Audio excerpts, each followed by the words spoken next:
सुंदरवन के जंगल में सभी जानवर मिलजुल कर रहते थे। उनका राजा था शेर, जिसका नाम था मंगल। सभी जानवर शेर मंगल का बहुत आदर करते थे।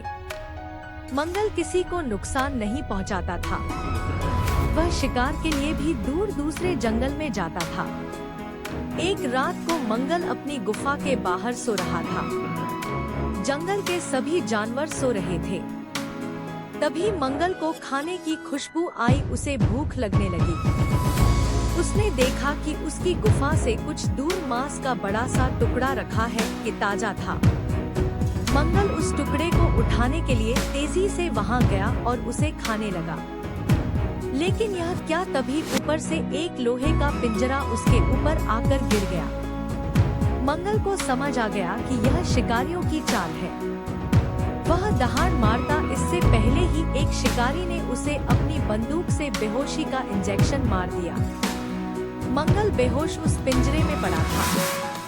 तभी शिकारियों ने उसे अपने बड़े से ट्रक में डाला और वहां से चल दिए। इन शिकारियों ने मंगल को शहर के एक सर्कस में बेच दिया।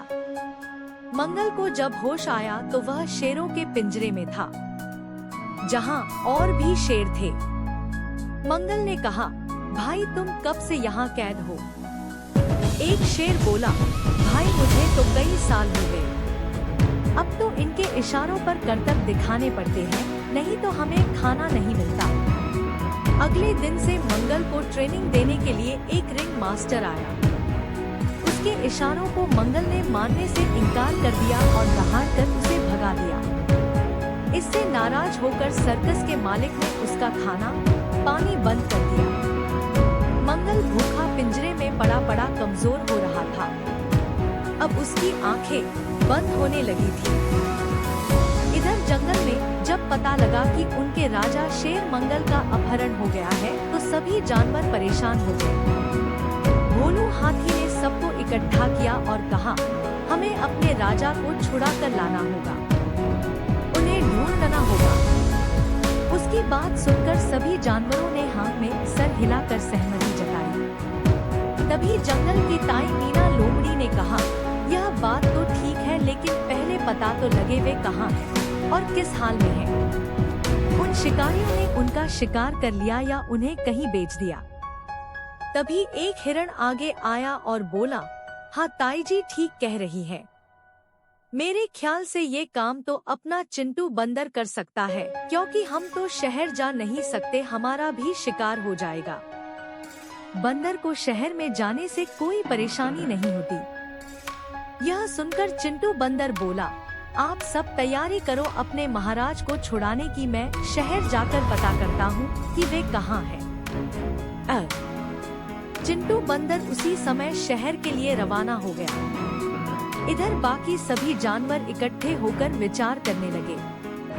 भोलू हाथी ने कहा, हम हमला रात के समय करेंगे। सबसे आगे हम हाथियों का झुंड रहेगा, फिर पीछे लोमड़ी और गीदड़ रहेंगे। लोग हमसे डरते हैं, इसके बाद बाकी जानवर रहेंगे। रात में चिंटू बंदर जंगल वापस लौट गया। उसने जंगल में जाकर सारी बात बता दी। उसकी बात सुनकर जंगल के सभी जानवर बहुत गुस्सा हो गए। तभी भोला हाथी बोला, भाइयों ये समय गुस्से का नहीं है, हमें होशियारी से काम लेना होगा। चुपचाप रात को हमला करेंगे। कल रात होते ही सब यहाँ इकट्ठा हो जाना और जैसे मैं बताया है वैसे ही करना। चिंटू बंदर हमारे आगे आगे पेड़ों पर चलेगा, जिससे किसी भी खतरे को दूर से देख सके। अगले दिन रात को सभी जानवर इकट्ठा होकर शहर की ओर रवाना हुए। शहर पहुंचकर जब वे सर्कस के सामने पहुंचे तो वहां के चौकीदार ने शोर मचाने के लिए जैसे ही सीटी निकाली, चिंटू बंदर ने उसे झपट लिया। फिर एक गीदड़ ने उस पर हमला कर दिया और उसे बेहोश करके वे आगे बढ़े। शेरों के पिंजरे में पहुंचे तो सभी शेर इतने जानवरों को देखकर आश्चर्यचकित रह गए। भोलू हाथी ने अपनी सूंड से पिंजरे का गेट तोड़ दिया। सभी शेर बाहर आ गए। उनमें से एक बोला, मंगल भाई हमें भी अपने साथ ले चलो, हमारा कोई ठिकाना नहीं है। मंगल बोला, ठीक है, सदस्य को नुकसान नहीं पहुंचाओगे, वादा करो। सभी शेरों ने वादा किया। सर्कस में इतने शोर से सर्कस के मालिक और सभी काम करने वाले जाग गए। रिंग मास्टर भी आ गया।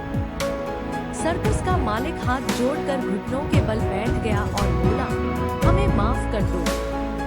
मंगल ने कहा, आज के बाद अगर मैंने कभी यह सर्कस देखा तो इसे तहस नहस कर दूंगा। आज से इस सर्कस में कोई जानवर काम नहीं करेगा।